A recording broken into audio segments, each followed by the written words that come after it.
হরে কৃষ্ণা। সবাইকে নমস্কার। আজকে আমি একটা গোপাল সোনাকে অঙ্গরাগ করেছি, সেটার টিউটোরিয়াল বলা যায়, অ্যান্ড সেটা তোমাদের সাথে আজকে শেয়ার করব। এখানে আমি ফেভিক্রিলের অ্যাক্রিলিক কালার ইউজ করছি। ফার্স্টে হচ্ছে আমি হোয়াইট দিয়ে আইসে তো কোটিং করে নিব, আইস ছাড়াও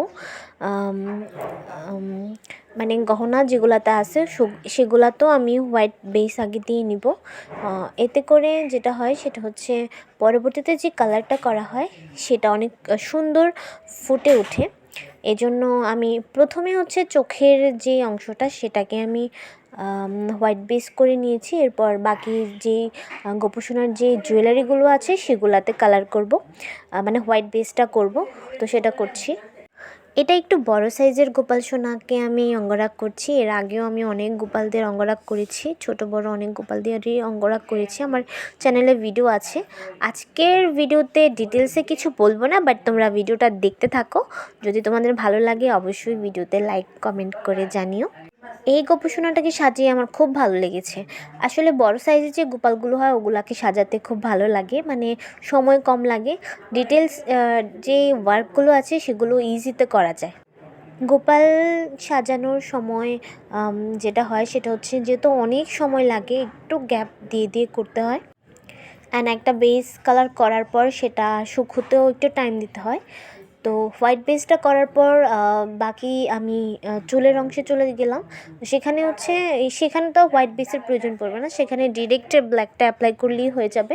এখানে আমি সবগুলোতেই ফেভিক্রিলে অ্যাক্রিলিক কালারটা ইউজ করেছি।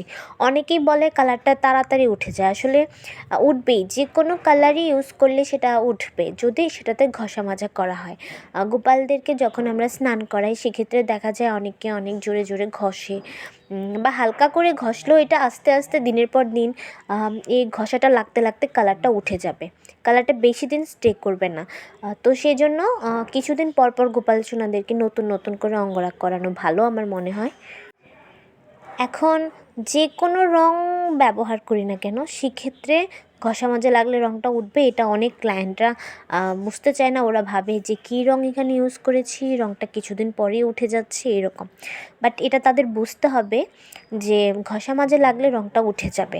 আর যেহেতু গোপালদেরকে আমরা নিত্য সেবা করি, সেহেতু গোপালদেরকে আমাদের প্রতিদিনই স্নান করানোর প্রয়োজন পড়ে। সেক্ষেত্রে স্নান করানোর সময় যদি আমরা হাতে যদি গোপাল সোনাদের যেমন যেখানে যেখানে অঙ্গরাগ করানো হয়েছে সেগুলাতে যদি ঘষা মাজা লাগে, প্রতিদিন একটু একটু করে ঘষা মাজা লাগতে লাগতে এটা রঙটা আস্তে আস্তে হালকা হয়ে যাবে, তারা উঠে আসবে। যাদের একটার অঙ্গরাগ অনেক দিন রাখার ইচ্ছা তারা হচ্ছে হালকা করে স্নান করাতে হবে গোপালদেরকে। যারা বাড়িতে বসে নিজেই নিজের গোপালকে অঙ্গরাগ করাতে চাও তারা আমার এই ভিডিওটা দেখে আশা করি বুঝতে পারবে। গোপাল সোনার অঙ্গরাগ করাতে করাতে আমার পছন্দের একটা গান মনে পড়ছে, সেটা একটু গেয়ে শোনাই। अच्युतं केशवं कृष्णे दामोदरं रामनारायणं जानकीवल्लभं। कौन कहते हैं भगवान आते नहीं, हम मीरा के जैसे बुलाते नहीं, हम मीरा के जैसे बुलाते नहीं। अच्युतं केशवं कृष्णे दामोदरं रामनारायणं जानकीवल्लभं। कौन कहते हैं भगवान खाते नहीं, माँ जशोदा के जैसे खिलाते नहीं, हम माँ जशोदा के जैसे खिलाते नहीं। अच्युतं केशवं कृष्णे दामोदरं রামনারায়ণম জানকীবল্লভম। গানের মধ্যে ভুল ত্রুটি থাকতে পারে, সেটা তোমরা ক্ষমা সুন্দর দৃষ্টিতে দেখো। হরে কৃষ্ণ কৃষ্ণ কৃষ্ণ হরে হরে, হরে রাম রাম রাম হরে হরে। হরে হরে কৃষ্ণ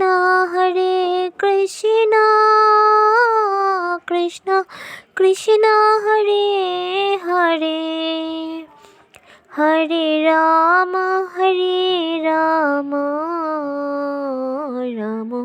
রাম হরে হরে। জয় গোপাল। আমার ভিডিওতে অঙ্গরাগের একদম শেষ পর্যায়ে চলে এসেছি, মানে শেষই বলা যায়। এটা হচ্ছে একদম ফাইনাল লুক। তোমাদের কার কাছে কেমন লাগলো তোমরা জানিও। কৃষ্ণের চোখের হচ্ছে দুই কর্নারে আমি একটু লাল লাল দিয়ে দিয়েছি যেন এটা একদম ন্যাচারাল মনে হয়। তো কেমন লাগলো তোমরা অবশ্যই কমেন্টে জানিও। আর কে কে আমার ভিডিও দেখে অঙ্গরাগ করেছিলে সেটাও তোমরা কমেন্টে জানিও। সবাই ভালো থেকো। পরবর্তী ভিডিওতে দেখা হচ্ছে। জয় গোপাল।